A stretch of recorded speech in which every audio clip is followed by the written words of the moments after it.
비트코인 시장이 정책 기대감과 수급 데이터 사이에서 크게 흔들렸습니다. 국정연설에서 비트코인 언급이 나올 거라는 기대가 먼저 가격에 반영됐고요. 정작 메시지가 비어있자 되돌림이 빠르게 나왔습니다. 그런데 같은 날 미국 현물 ETF 자금은 오히려 순유입으로 찍혔죠. 이 구간의 핵심은 방향성 뉴스가 아니라 수급과 포지션 정리입니다.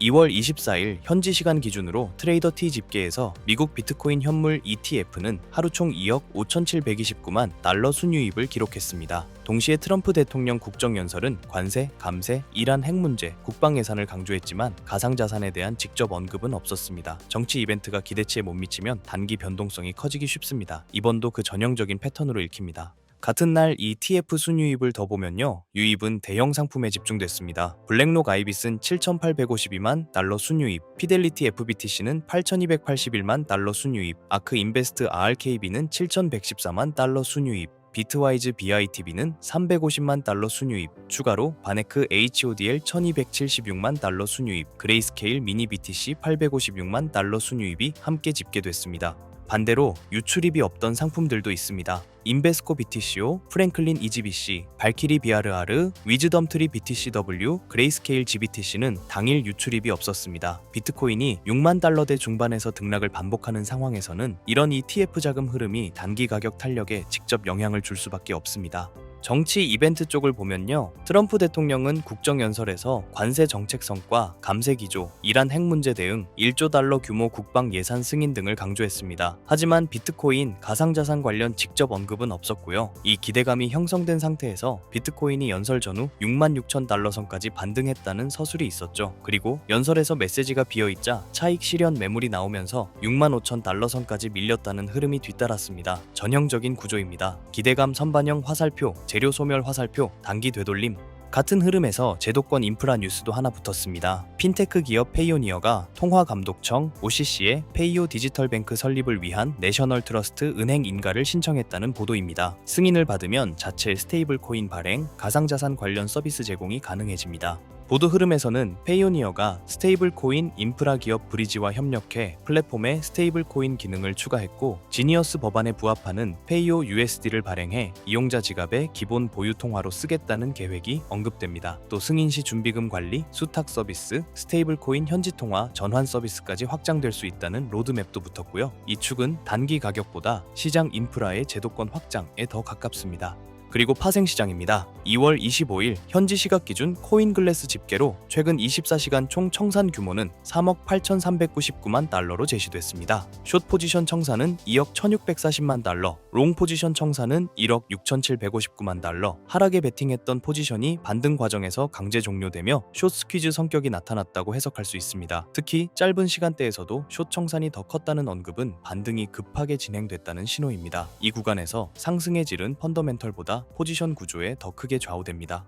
온체인 쪽 이벤트도 하나 나왔습니다. 룩온체인 모니터링 기준으로 스트레티지가 2개월간 움직임이 없던 1300 비트코인을 신규 지갑으로 옮겼다는 내용이었습니다. 규모는 약 8,300만 달러로 제시됐고요. 거래소 입금 정황 없이 내부 주소 간 전송 형태로 나타났습니다. 그래서 단순 지갑 재배치 가능성이 거론됐죠. 다만 회사의 공식 입장은 확인되지 않았다는 점이 포인트입니다. 온체인 이벤트는 단독으로 방향성을 만들기보다 기존 변동성 구간에서 해석이 과열되는 촉매가 되기 쉽습니다.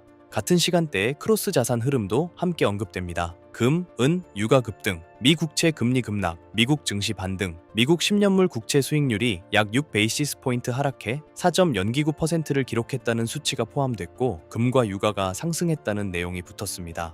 이 조합이 의미하는 건 단순합니다. 시장이 안전자산 선호와 위험자산 되돌림을 동시에 반복하는 국면이라는 겁니다. 지정학 요인으로 유가가 추가 상승할 수 있다는 전망과 반대로 지정학 급등은 이후 조정을 동반할 수 있다는 코멘트가 같이 등장한 것도 같은 맥락입니다.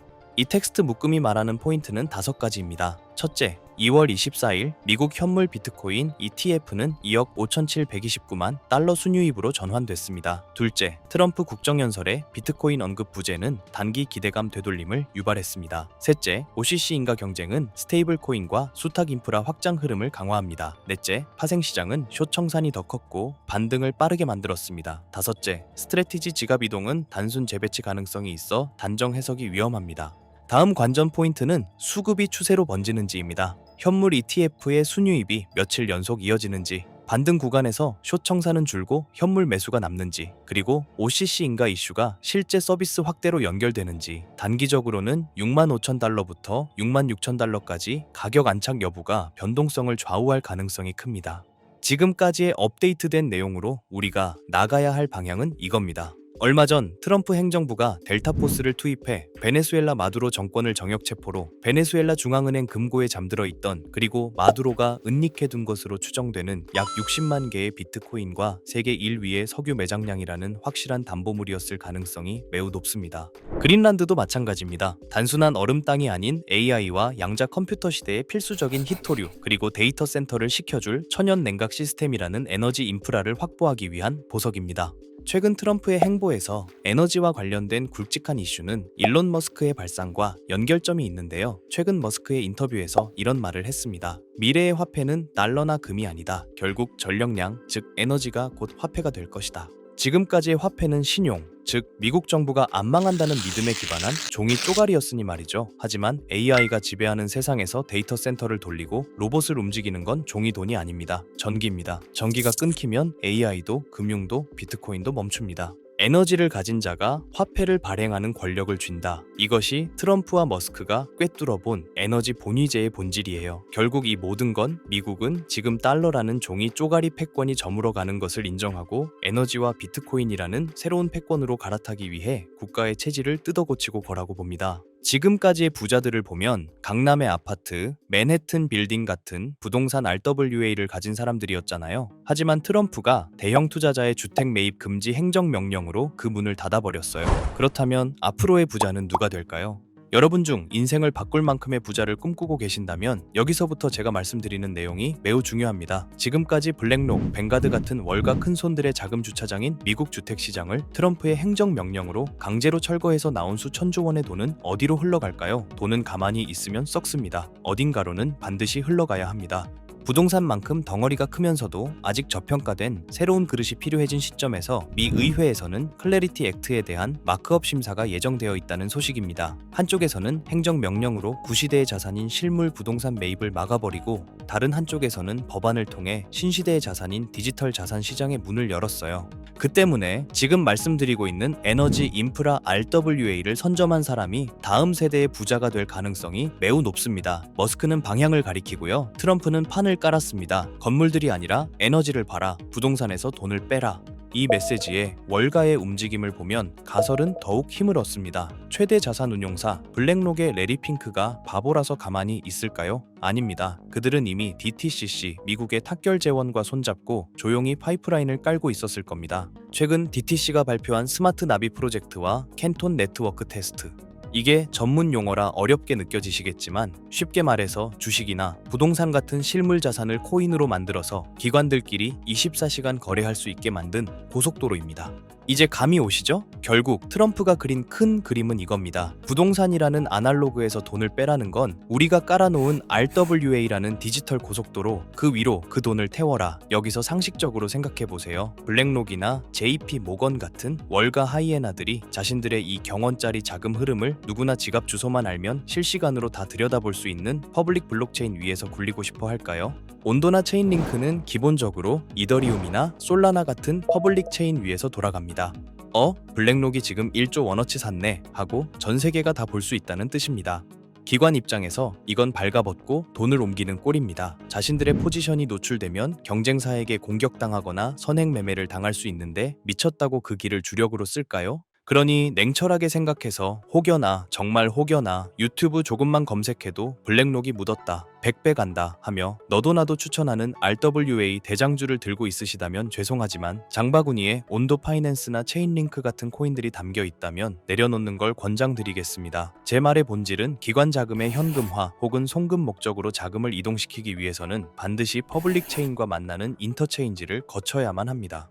즉, 기관의 프라이빗 장부와 우리가 쓰는 퍼블릭 블록체인을 기술적으로 그리고 법적으로 연결해주는 유일한 연결고리. 그러면서도 머스크가 강조한 에너지 데이터까지 처리할 수 있는 미들웨어 코인. 이걸 이야기 드리는 건데요. 티커 세 글자를 딱 찍어 드리면 속이 시원하시겠죠? 하지만 저는 리딩방이 아닙니다. 여러분께 고기를 잡는 그물을 드릴 거고 기관들의 비밀 문서와 머스크의 발언을 종합했을 때 이 히든 코인은 반드시 다음 세 가지 조건을 충족해야만 할 것입니다. 첫 번째 조건, 기관의 자금은 캔톤 네트워크라는 자기들만의 지하 벙커에 숨어 있습니다. 모건 스탠리가 비트코인, 이더리움 다음으로 솔라나 신탁을 준비하고 있죠. 이게 무슨 신호일까요? 기관들이 캔톤 네트워크 지하에서 굴리던 자산을 밖으로 빼낼 때 가장 선호하는 출구가 바로 솔라나 생태계가 될 가능성이 높다는 뜻입니다. 즉, 여러분이 찾아야 할 코인은 이더리움 계열의 느려 터진 구형 모델이 아니라 기관들의 고속 거래를 감당할 수 있는 솔라나 기반의 인프라 안에 숨어 있을 확률이 매우 높습니다. 두 번째 조건, 머스크의 영수증이어야 합니다. 이게 진짜 핵심입니다. 머스크는 화폐는 전력이라고 했습니다. 그렇다면 미래의 RWA는 빌딩을 쪼개는 게 아닙니다. 발전소에서 생산된 전력, 데이터 센터의 컴퓨팅 파워, 이 무형의 에너지를 실시간으로 블록체인에 기록하고 토큰으로 바꿔주는 기술, 전문 용어로 디핀, 즉 탈중앙화 물리 인프라라고 하죠. 단순히 금융만 연결하는 게 아니라 에너지 데이터를 처리할 수 있는 오라클 기능이 탑재되어 있어야 합니다. 세 번째 조건, 규제 준수 딱지가 붙어 있는가입니다. 클래리티 액트, 이름부터가 명확성입니다. 익명성 뒤에 숨어서 자금 세탁이나 하는 코인들은 퇴출될 위험이 큽니다. 반대로 디지털 신원 인증 기능이 내장되어 있어서 이 돈은 마약 자금이 아니라 삼성전자가 보낸 돈입니다. 라고 꼬리표를 붙여줄 수 있는 화이트리스트 코인. 기관들은 오직 이런 코인만 파트너로 인정할 것입니다.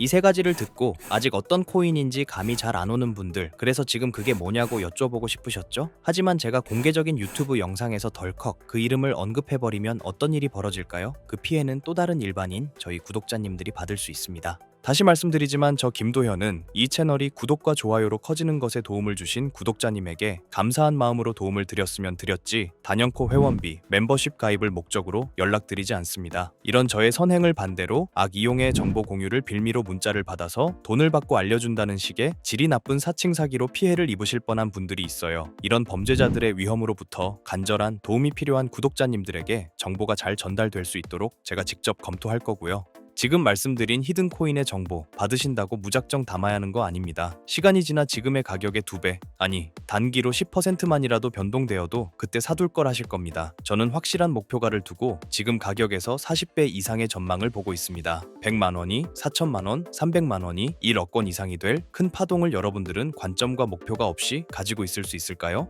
제 개인 번호입니다. 이 번호로 전기라고 보내주시길 바랍니다. 제가 꼼꼼히 확인 후 한 분씩 놓치지 않고 꼭 공유드리도록 하겠습니다. 물론 투자의 최종 판단과 책임은 여러분 각자의 몫입니다. 알려드린다고 강제적으로 진행하라는 뜻이 절대 아니란 거예요. 세상에 무조건 오르는 코인은 없으니까요. 하지만 남들보다 한 발 앞서서 제가 분석한 기관과 캔톤 네트워크의 연결고리에 대한 구체적인 근거와 관점을 미리 참고해보고 싶으신 분들이라면 이야기가 다릅니다. 정말 진지하게 공부하고 대응하실 의지가 있는 구독자분들에게만 공유해드리고 싶습니다.